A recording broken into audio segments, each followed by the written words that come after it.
BTech, BBA మరియు MBA కోర్సులు 15+ years experience ఫ్యాకల్టీతో పాటు placement guarantee. Kishkinda university, Ballari.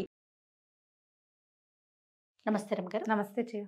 రమ్మగారు, మనకి తొలి ఏకాదశి వస్తుంది. మరి ఏకాదశి యొక్క విశిష్టత, ఆ రోజు అనుసరించాల్సిన విధి విధానాలు ఇంకొకసారి మాట్లాడుకుందాం. తొలి ఏకాదశి అంటే దేవశయని ఏకాదశి అంటారు. శయనైకాదశి దీని పేరు. విష్ణుమూర్తి ఈరోజు శయనంలోకి వెళ్తాడు, ఆయన పడుకుంటారని చెప్తారు. అయితే విష్ణుమూర్తి పడుకుంటాడు అంటే మానవులకి నిద్రాకాలాలు పెరుగుతాయి, రాత్రిళ్ళు పెరగటం మొదలవుతుంది. మామూలుగా మనం చెప్పుకుంటామా, వర్షం శీతాకాలం రాత్రిళ్ళు పెద్దవవుతాయి.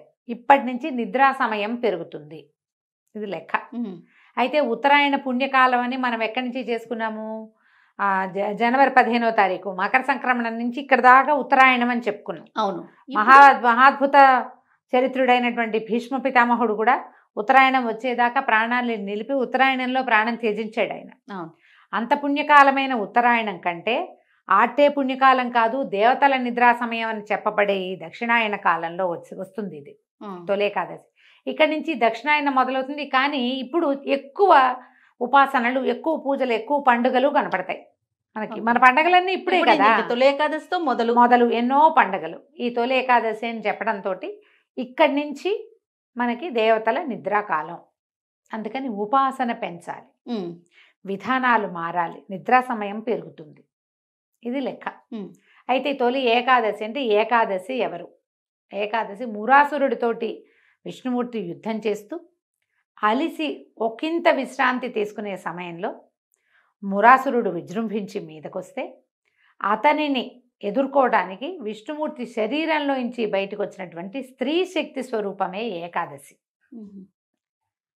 అందుకని ఏకాదశి నాడు ఉపవాసం ఉంటే విష్ణు ప్రీతికరము అని చెప్తాను. విష్ణువుని రక్షించింది ఆ శక్తి, ఆయనదే, ఆయనలోంచే పుట్టింది. ఆయన విశ్రమించినప్పుడు ఆయనలోంచి పుట్టింది బయటికి. అయితే ఈ మురాసురుడు బియ్యంలో దాక్కున్నాడని అందుకని ధాన్యం తినకూడదు ఈ రోజున అని ఒక పద్ధతిని పెట్టారు. అందుకని ఉపవాసం కింద పెట్టారు. ఖచ్చితంగా ఈ రోజున అన్నం తినకుండా ఉండాలి అని. అన్నానికి భిన్నం ఏదైనా ఓపిక లేని వాళ్ళు తినచ్చు. మనకి ఆరోగ్యరీత్యా కూడా ప్రతి నెల ఒక 2 లేదా 4, 5 రోజుల పాటైనా మనం ఆహార స్వీకారం చేయకుండానో లేదా ఆహారం తక్కువగా తీసుకునో గనక ఉంటే ఆరోగ్యానికి మంచిది. ఓకే. ఏకాదశి అంటే ఏం చేస్తాం, ఏకాదశి రోజంతా ఉపవాసం ఉండి ఆహార స్వీకారం తగ్గించుకుని ఏదైనా పళ్ళో ఫలమో తింటాము, మన నీళ్ళు ద్రవ పదార్థాలే తీసుకుంటాము. ద్వాదశి నాడు తెల్లవారి పారణ చేస్తాం, ద్వాదశి పారణ భోజనం తీసుకుంటాం. దీంతో పాటుగా మనం ఈ ఉపవాసం చేసిన సమయంలో భగవంతుని సమీపంలో వసించే మార్గాన్ని కూడా ఆ రోజు అనుసరించాలి.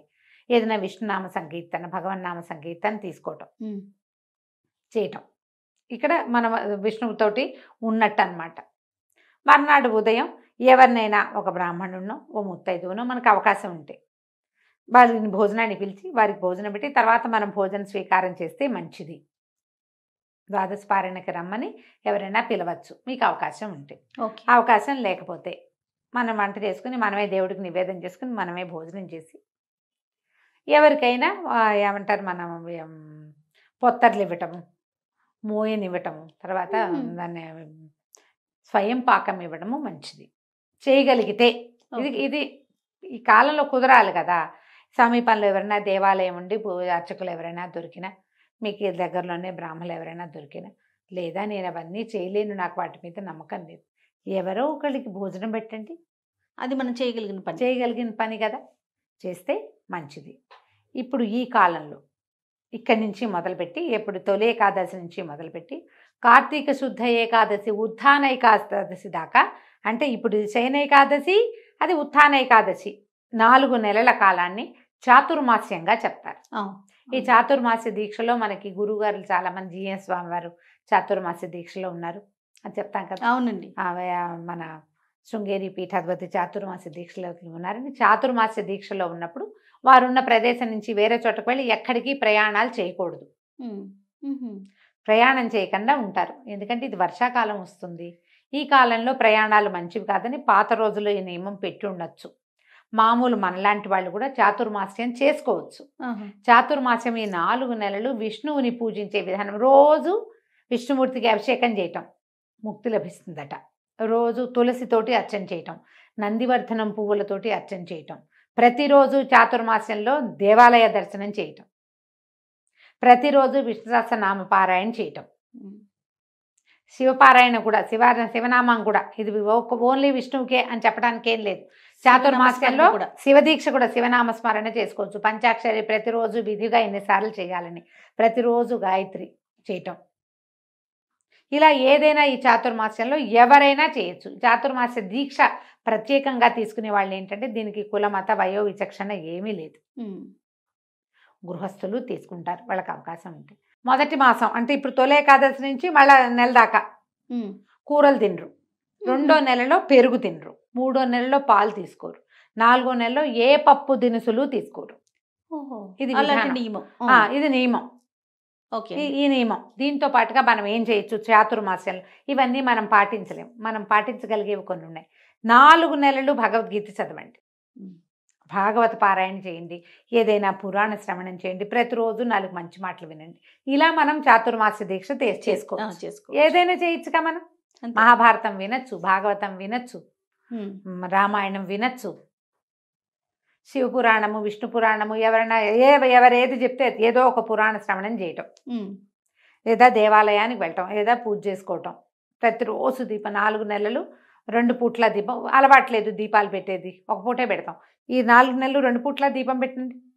మనం చేయగలిగింది, కానీ మాసం అంతా చేసేలా 4 నెలలు చేసుకుని 4 నెలలు కూడా 4 నెలలు చాతుర్మాస్యం కదా. అవునవును. చాతుర్మాస్యం ఎలా చేసుకోవాలి అని అడిగే వాళ్ళ కోసం చెప్తున్నాను. అట్లానేనండి. చాతుర్మాస్యానికి పెద్ద పెద్ద విధి విధానాలు ఉన్నాయి. అవి పాటించదలుచుకుంటే మీరు పెద్దవాళ్ళని ఎవరైనా కనుక్కుని పురోహితుని కనుక్కుని చేసుకోవచ్చు. అవి నేను చెప్పట్లా.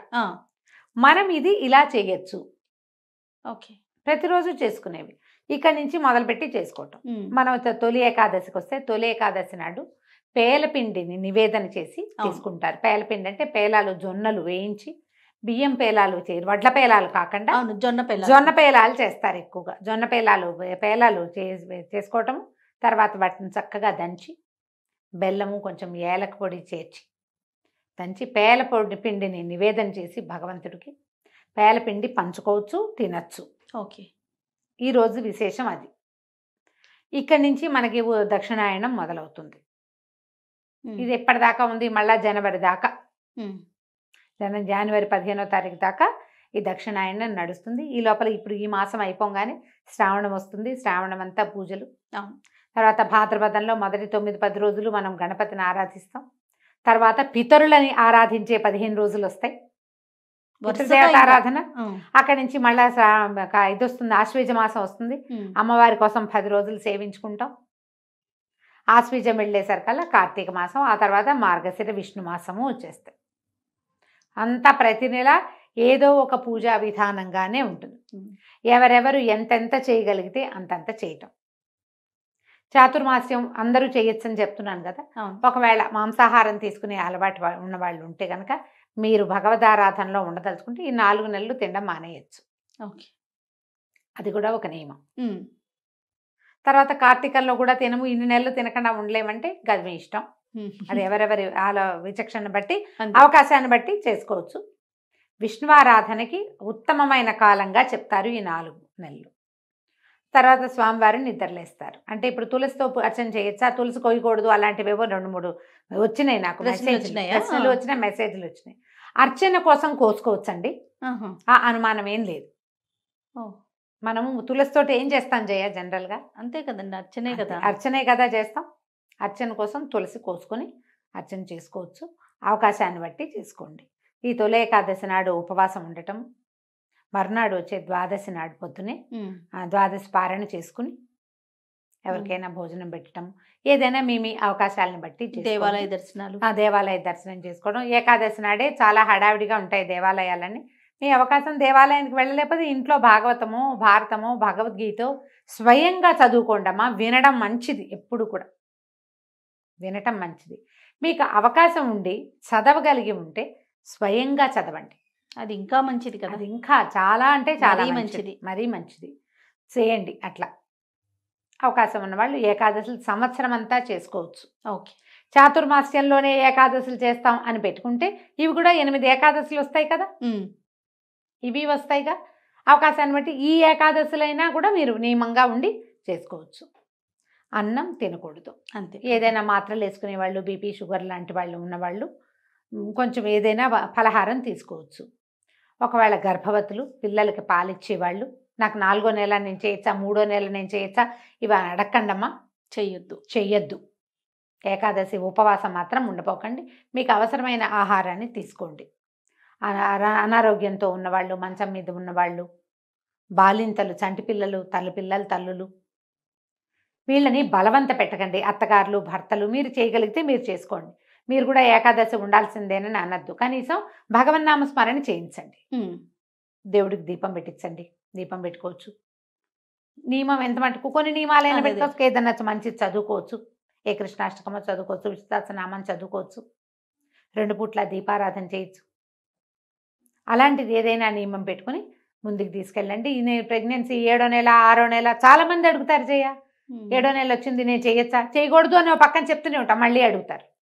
అడగండి అమ్మా, ఇప్పుడు ఈ సంవత్సరం కాకపోతే మరి తర్వాత ఏకాదశులు చేసుకోవచ్చు. అంతే కదా. దండం పెట్టుకోండి.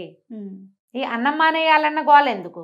ఈ అన్నం మానేసి ఒకవేళ ఉండగలిగి మీరు ఏదైనా కొర్రలు తీసుకుంటాం, ఇంకోటి తీసుకుంటాం అంటే మీ ఇష్టం. చిన్న నెలల్లో ఉన్నవాళ్ళు, పెద్ద నెలలు వచ్చిన వాళ్ళు అలా ఆహారానికి అలమటించేలాగా జీవుడిని చేయకూడదు. ఎందుకంటే లోపల ఇంకొక జీవం ఉంది కదా, అంతేగా. వాటిని అడగబోకండి. పెద్దవాళ్ళు కూడా ఓపిక మంతులు, ఓపిక కలిగిన వాళ్ళు ఉండండి. లేదా భగవన్నామస్మరణ చేసుకోండి. అదైనా కూడా ఉపవాసం కిందే వస్తుంది. రైట్. మీ అవకాశాన్ని బట్టి తొలి ఏకాదశి పర్వదినాన్ని జరుపుకోండి. రైట్ అమ్మగారు. నమస్తే. నమస్తే.